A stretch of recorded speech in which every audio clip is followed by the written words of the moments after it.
Assalamualaikum warahmatullahi wabarakatuh. Halo teman-teman, saya Rahayu Dwi Anggraini dengan NIC CP 097. Kali ini akan membahas mengenai setup hak akses atau security matrix dalam modul e-commerce. Jadi pada pembahasan kali ini, saya akan menjelaskan bagaimana skenario awal untuk men-setup hak akses. Kemudian bagaimana tampilan security matrixnya, dan bagaimana langkah-langkah untuk mengimport user dan setup usernya pada modul e-commerce. Nah, sebelum membahas lebih jauh, apa sih hak akses atau security matrix itu? Nah, jadi hak akses atau security matrix merupakan suatu metode untuk mengatur hak akses atau otoritas pengguna pada suatu sistem atau aplikasi. Security matrix pada umumnya berupa tabel atau matriks yang menunjukkan hubungan antara pengguna dan sumber daya dalam sistem dan menentukan hak akses yang diberikan pada setiap pengguna untuk sumber daya tersebut. Nah, dalam ODO, security matrix digunakan untuk mengatur hak akses pengguna terhadap modul atau fitur tertentu dalam sistem. Dalam security matrix, setiap pengguna dapat diberikan hak akses tertentu pada suatu modul, seperti membaca atau read, menulis atau create, atau menghapus data atau delete. Setiap modul juga dapat dibagi menjadi beberapa bagian atau menu, dan hak akses untuk setiap menu tersebut dapat diatur secara terpisah. Nah, sebelum men-setup terlebih dalam lagi, jadi skenarionya yaitu ada sebuah perusahaan yaitu Butterfingers Cookie atau sebuah toko kue yang baru saja memutuskan untuk menggunakan Odoo sebagai platform manajemen bisnisnya. Nah, ada 5 staff yang akan bertanggung jawab untuk mengelola modul e-commerce tersebut, yaitu ada Glenn sebagai inventory manager yang akan bertanggung jawab untuk mengatur strategi dan kebijakan pengelolaan stok barang, perencanaan kebutuhan stok barang, menetapkan standar pengendalian kualitas, serta mengatur pemakaian sistem manajemen persediaan. Yang kedua ada Farisa sebagai accounting manager yang akan bertanggung jawab untuk memantau laporan penjualan dan juga keuangan perusahaan. Yang ketiga ada Dito sebagai sales staff yang akan bertanggung jawab untuk memasukkan produk baru ke dalam sistem, menawarkan barang kepada customer, menjelaskan spesifikasi produk, serta mengelola pesanan yang masuk. Yang keempat ada Cita sebagai inventory staff yang akan bertanggung jawab untuk melakukan perhitungan stok, menerima dan mengirimkan barang, serta melakukan pemantauan ketersediaan barang di gudang. Yang kelima ada Eva sebagai purchasing staff yang akan bertanggung jawab untuk melakukan pengajuan pesanan, pembelian barang yang dibutuhkan toko dengan harga dan kualitas yang tepat, pemilihan vendor, pengiriman, dan juga pemantauan persediaan. Nah, setelah menjelaskan skenarionya, selanjutnya yaitu mengenai security matrixnya. Jadi, pada security matrix kali ini, di sini ada role user yaitu ada inventory manager, accounting manager, sales staff, inventory staff, purchasing staff, dan admin. Nah, dalam inventory manager hanya bisa mengakses modul purchase yaitu read, dan untuk modul sales juga read, dan untuk modul inventory yaitu CRUD atau bisa meng-create, read, update atau approve, dan juga delete. Untuk accounting and finance itu hanya read. Untuk accounting manager modul purchase hanya bisa read, untuk sales read, dan inventory juga read. Nah, untuk accounting and finance itu bisa CRUD. Kemudian untuk sales staff hanya bisa mengakses modul sales yaitu create and read, kemudian inventory read, dan accounting and finance read. Kemudian untuk inventory staff bisa mengakses modul forecast yaitu read, sales read, inventory create and read, kemudian accounting and finance read. Kemudian untuk purchasing staff bisa mengakses modul purchase dengan create and read, untuk inventory read, dan untuk accounting and finance-nya read. Nah, untuk admin, karena memegang seluruh kendali, maka untuk semua modul bisa mengakses create, read, update, dan delete. Untuk selanjutnya yaitu import user. Jadi di sini terdapat 5 nama dari karyawan yang sebelumnya saya telah jelaskan job desk-nya. Nah, untuk mempermudah, langsung saja kita ke prakteknya. Nah, pertama-tama kita login dulu. Nah, jika sudah muncul tampilan apps dari Odoo, kemudian untuk langkah selanjutnya yaitu kita install dulu modul e-commerce. Tunggu beberapa saat. Setelah modul e-commerce-nya terinstall, kita bisa langsung saja men-setup hak akses dengan pergi ke home menu, kemudian kita ke setting.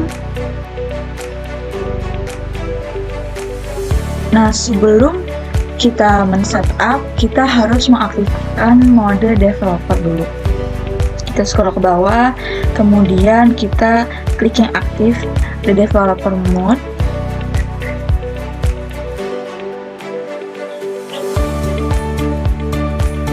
Nah, jika sudah aktif, kita bisa ke setting lagi. Kemudian kita ke user and company, kemudian kita klik yang user. Nah, untuk menambah user baru terdapat 2 cara, yaitu dengan manual satu persatu dengan klik new, kemudian mengisi data-data, atau bisa dengan import data. Nah, kali ini yang saya akan gunakan yaitu dengan import data. Langkah pertama yang harus dilakukan yaitu kita klik favorite, kemudian kita klik import record. Nah, di sini ada ketentuan untuk tipe file yang akan import, yaitu Excel atau CSV. Nah, kemudian kita klik upload file.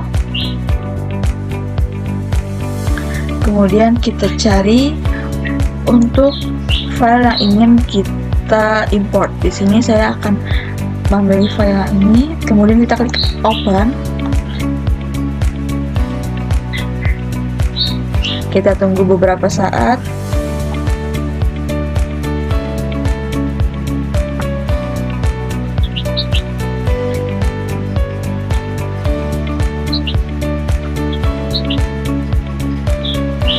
Nah, jika sudah benar, kita bisa klik tes.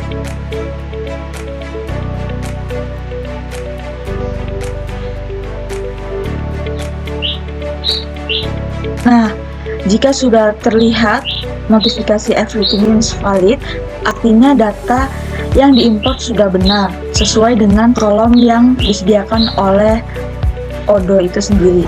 Kemudian langsung saja kita klik import dan tunggu beberapa saat.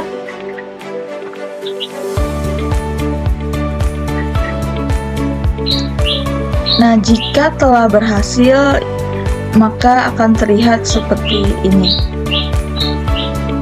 Nah, untuk selanjutnya, untuk prakteknya di sini yang pertama ada Cita Irumi. Jadi Cita Irumi ini sebagai inventory staff. Nah, untuk user types-nya masih tetap yaitu internal user. Nah, untuk sales-nya juga menjadi on document only atau user. Untuk account invoice-nya tidak ada, untuk website-nya juga tidak ada. Untuk service-nya juga tidak ada. Untuk inventory-nya, karena sebagai inventory staff, saya ubah menjadi user. Kemudian untuk forecast-nya sebagai user, dan untuk sisanya tidak ada. Dan untuk teknikalnya biarkan saja seperti default-nya. Kemudian kita klik save. Untuk selanjutnya yaitu Dito Safwan. Nah, Dito Safwan ini sebagai sales staff. Jadi di sini untuk aksesnya user types-nya yaitu internal user. Untuk salesnya sebagai user, untuk accountingnya tidak ada, untuk service-nya tidak ada, untuk inventory-nya sebagai user, untuk forecast-nya tidak ada, untuk website-nya juga tidak ada, untuk marketingnya tidak ada, survei-nya tidak ada, human resource-nya tidak ada.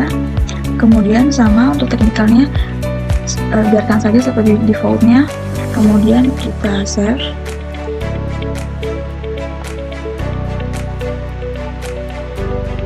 Selanjutnya yaitu Eva. Di sini Eva sebagai purchasing staff. Untuk salesnya tidak ada, untuk accountingnya tidak ada, untuk adminnya juga tidak ada, inventory-nya sebagai user. Untuk marketingnya tidak, untuk purchase-nya tidak ada, untuk marketingnya juga tidak ada, surveinya kita kosongkan, website-nya kita kosongkan, untuk human-nya juga kita kosongkan. Kemudian kita klik save.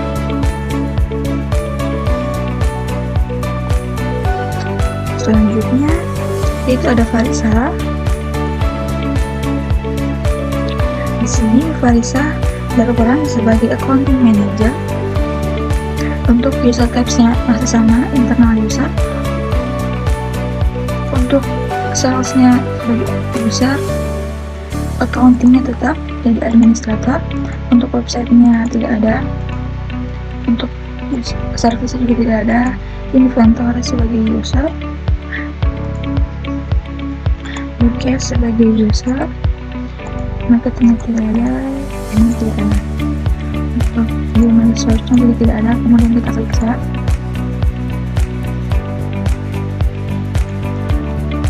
Selanjutnya yaitu Glenn. Untuk Glenn di sini berperan sebagai inventory manager. Dan untuk user types-nya yaitu internal user.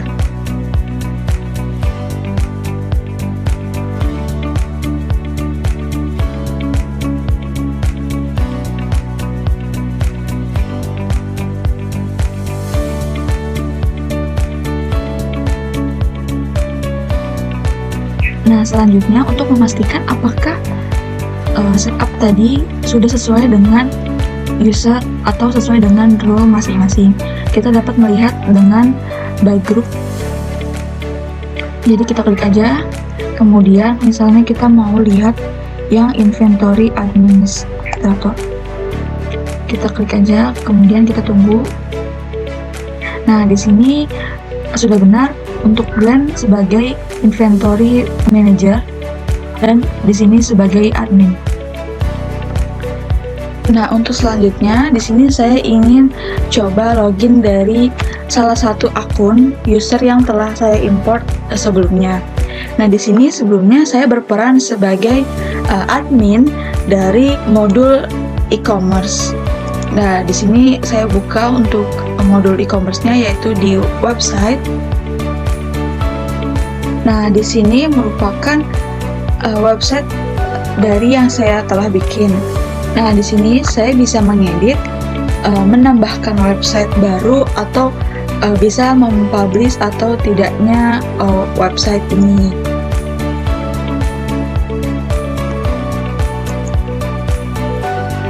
Nah, langsung saja kita login ke salah satu dari usernya.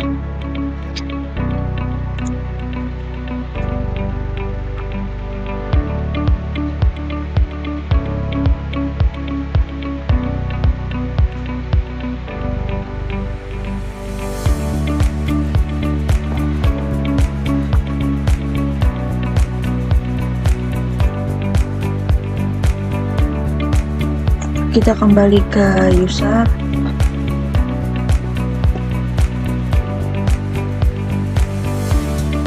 Nah, di sini yang ingin saya pakai yaitu yang Farisa sebagai accounting manager.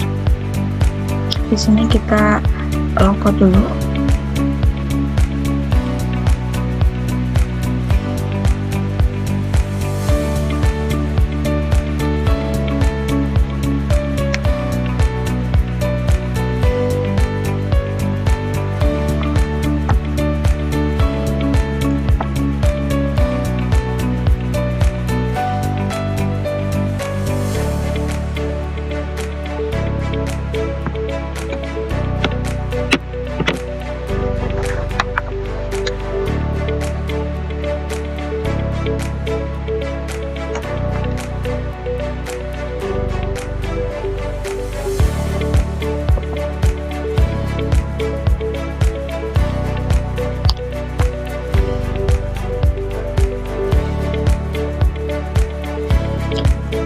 Kita coba login dengan akunnya Farisa.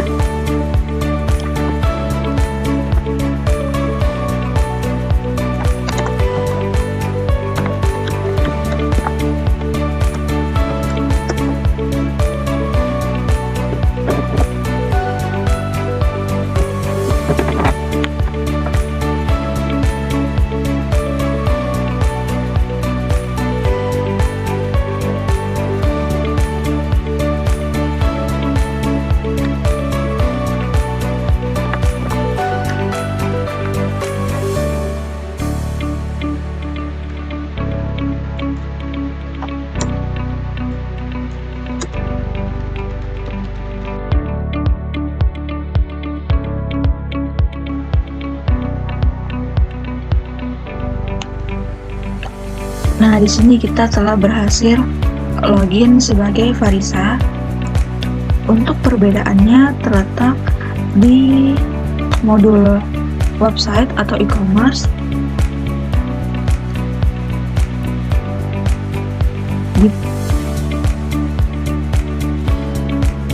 di mana Farisa tidak bisa mengedit